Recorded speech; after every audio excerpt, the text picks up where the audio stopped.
Welcome back friends. તો ચોમાસાની શરૂઆત થઈ ગઈ છે અને એકદમ સરસ બધે જ અત્યારે વરસાદ પડે છે. તો મેં આજના વિડીયોની શરૂઆત પણ વરસાદની એક ક્લિપથી કરી છે. તમે જોઈ શકો છો કે વાતાવરણ કેટલું સરસ છે અને આ રીતે વરસાદ આવતો હોય તો એમાં એકદમ ટેસ્ટી ચટપટું કંઈક ગરમ ગરમ અને જલ્દી બની જાય એવું કંઈક જો ખાવા મળી જાય તો બહુ જ મજા આવી જાય. અને બાળકો તો ખૂબ જ વરસાદને એન્જોય કરતા હોય છે. નાના મોટા બધાને જ વરસાદમાં નાહવાની મજા આવે છે.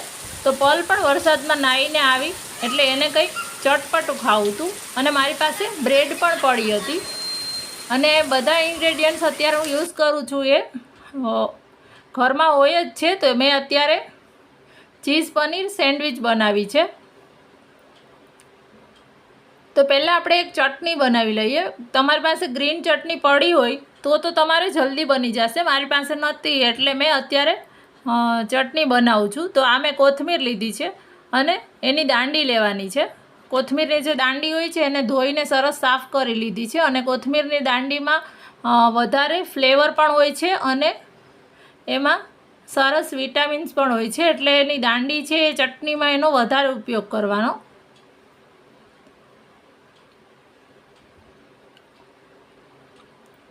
હવે અત્યારે મેં 2 મરચાં લીધા છે. મારા મરચાં છે એ મીડિયમ તીખા છે, બહુ તીખા નથી. જો તમને તીખું ખાવું હોય તો તમારે તીખા મરચાં લેવાના અને વધારે લેવાના. અત્યારે હું 2 જ લઉં છું. બાળકો માટે બનાવતા હોય તો આ રીતે તમારા ઘરમાં જેવું પસંદ હોય એવું તમારે બનાવવાનું. હવે આની અંદર આપણે સિંગદાણા લઈએ છીએ. તો 2 મોટી ચમચી જેટલા મેં સિંગદાણા લીધા છે.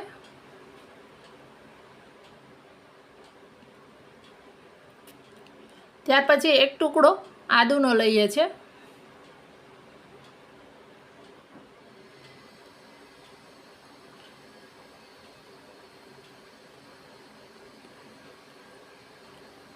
હવે આની અંદર ખાંડ લઈએ છીએ અડધી ચમચી જેટલી અને સ્વાદ પ્રમાણે આપણે મીઠું લઈ લઈએ છીએ.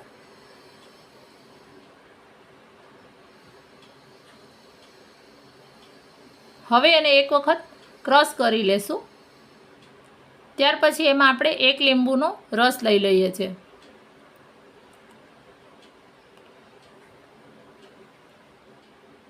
મોટું લીંબુ હોય તો તમે અડધું લીંબુ લ્યો તો પણ ચાલશે.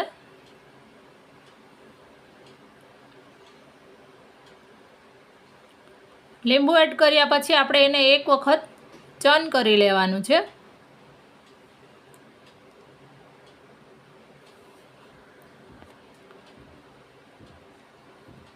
હવે આને એક વખત ચર્ન કરી લેશું એટલે આપણી આ ચટણી રેડી છે. એને સાઈડમાં મૂકી દઈશું આપણે. અને આ મેં સ્ટફિંગ બનાવવા માટે બટાકા લીધા છે. તો મેં 2 મીડિયમ સાઇઝના બટાકા લીધા છે, એને બાફી લીધા છે. અને આ મારી પાસે ઘરનું જ બનાવેલું 50 ગ્રામ પનીર છે. આ 50થી 60 ગ્રામ જેટલું પનીર છે. તમારી પાસે જો બહારનું હોય તો તમે એને છીણીને લઈ લેવાનું. મારી પાસે અત્યારે ઘરનું હતું એટલે એકદમ સોફ્ટ જ હોય એટલે ક્રમ્બલ પનીર હું લઉં છું. હવે આની અંદર આપણે ફ્રેશ કાપેલી કોથમીર લઈએ છીએ.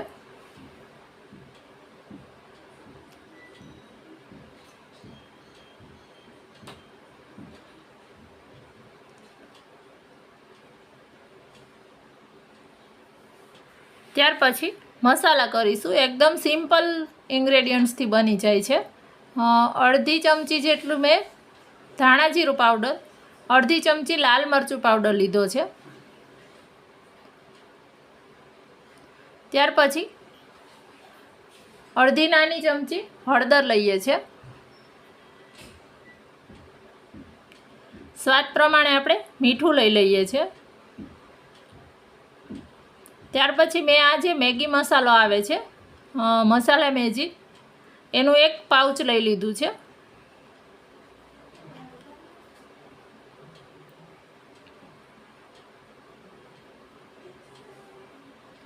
હવે આની અંદર આપણે જે બધાનું પ્રિય એવું 1 ચીઝ ક્યુબ છે એ છીણી લઈએ.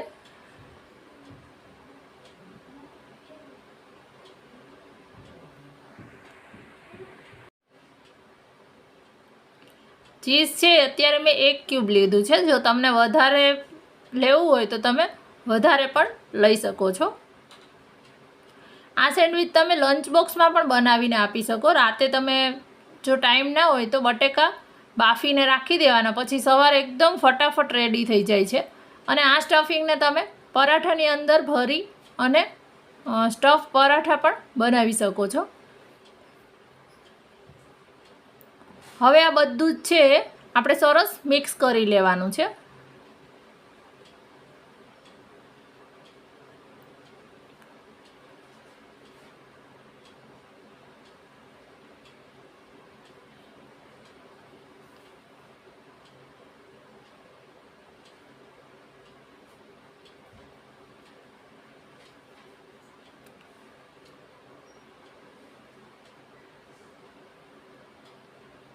સ્ટફિંગ બનાવીને તમે અગાઉ પણ રાખી શકો છો. જો તો રાતના તમારે બનાવવી હોય તો તમે સ્ટફિંગ બનાવી અને વહેલું મૂકી દો તો પણ ફટાફટ બની જાય છે.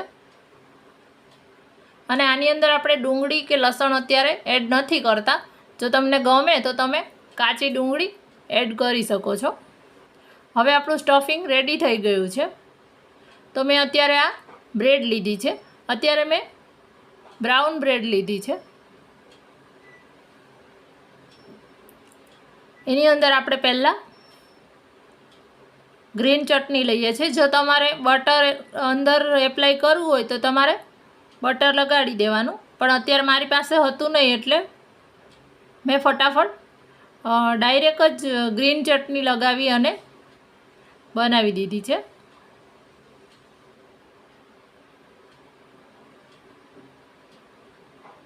એક સાઈડ આપણે ગ્રીન ચટણી લગાવી છે. હવે એની પર આપણું જે સ્ટફિંગ છે એ લેશું. સ્ટફિંગ સરખા પ્રમાણમાં લગાડવાનું,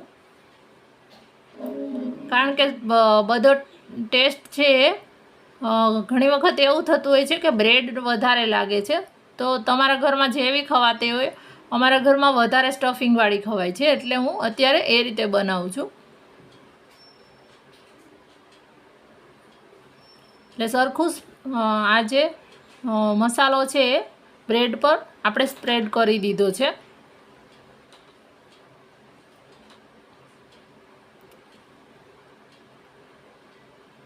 હવે આપણે આ જે બીજી બ્રેડ છે એનાથી કવર કરી દઈશું. જો તમારે બીજી સાઈડ પણ ગ્રીન ચટણી લગાડવી હોય તો લગાડી દેવાની. અત્યારે હું નથી લગાડતી. અને આપણે એને તવો ગરમ મૂકી દીધો છે અને એની પર શેકશું. તો અત્યારે આપણે ઘીમાં શેકીએ છીએ. ઘીમાં શેકવાથી એની ફ્લેવર સરસ આવે છે અને એકદમ સરસ ક્રિસ્પી થાય છે. તમે તેલ, ઘી કે બટર જેમાં શેકવી હોય એમાં શેકી શકો છો. તો આને બેવ સાઈડથી સરસ ગુલાબી એવી શેકવાની છે. તમારે ટોસ્ટરમાં કરવી હોય તો એમાં પણ કરી શકો અને ગ્રીલરમાં કરવી હોય તો ગ્રીલરમાં પણ કરી શકો. અત્યારે હું ડાયરેક્ટ તવા પર જ કરું છું. બીજી સાઈડ પણ આપણે સરસ ઘી લગાડી દઈશું.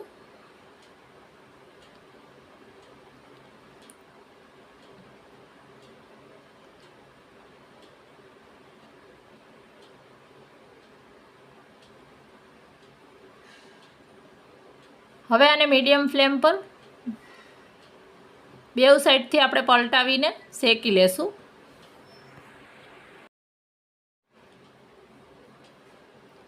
આપણી સેન્ડવિચ તૈયાર થઈ ગઈ છે.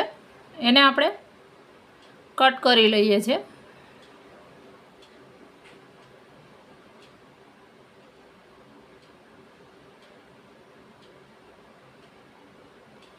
જો કેટલી મસ્ત, જોઈને જ મોઢામાં પાણી આવી જાય એવી છે. અને બની પણ ફટાફટ જાય છે અને ટેસ્ટમાં પણ બેસ્ટ છે. તમે ઘરે ચોક્કસથી ટ્રાય કરજો. મેં અત્યારે કેચઅપ અને જે આપણે ગ્રીન ચટણી બનાવી એની સાથે સર્વ કરી છે. તો તમને આ રેસીપી ગમી હોય તો એક લાઈક જરૂરથી કરી દેજો, ને સબસ્ક્રાઈબ ના કરી હોય તો એ પણ કરી દેજો. Thank you.